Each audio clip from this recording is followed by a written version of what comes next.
L'examen de la perfusion tissulaire par le temps de recoloration cutanée est un examen de routine à l'hôpital pour les patients présentant des signes d'insuffisance circulatoire. Cette méthode actuelle, visuelle, est imprécise et non reproductible.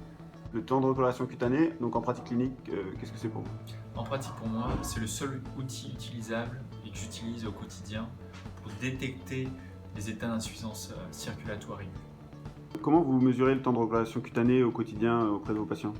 On le mesure avec le doigt simplement, et pas toujours en chronométrant, simplement en comptant dans la tête. Donc c'est un système qui manque un peu de précision. And 1, and 2, and 3, and 4, and 5, and 1, and 2, and 3. Au cours de cette recherche, nous avons développé une technique pour évaluer le temps de recoloration cutanée, qui est une approche de la microcirculation.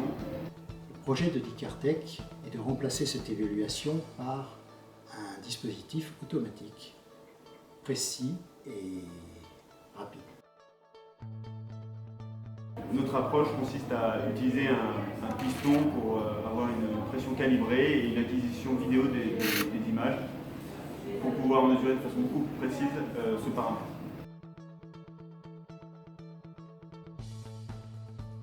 Et l'avantage de DiCarTech, c'est qu'on trouve une pression qui est contrôlée, une luminosité qui est également contrôlée et une analyse algorithmique du temps de recoloration cutanée qui devient indépendante de l'opérateur.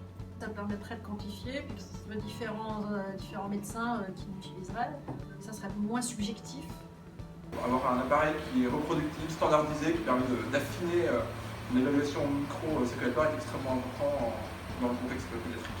On sait de mieux en mieux et de plus en plus à quel point il est fondamental de pouvoir évaluer la microcirculation et donc la perfusion tissulaire pour demain en faire de nouveaux objectifs thérapeutiques pertinents.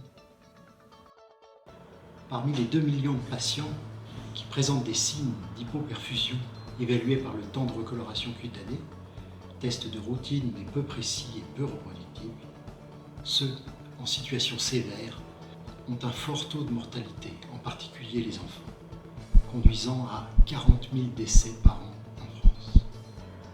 Or, des travaux récents montrent que la mesure précise et le suivi de la microcirculation de ces patients les plus critiques permet de réduire de 10% le nombre de décès.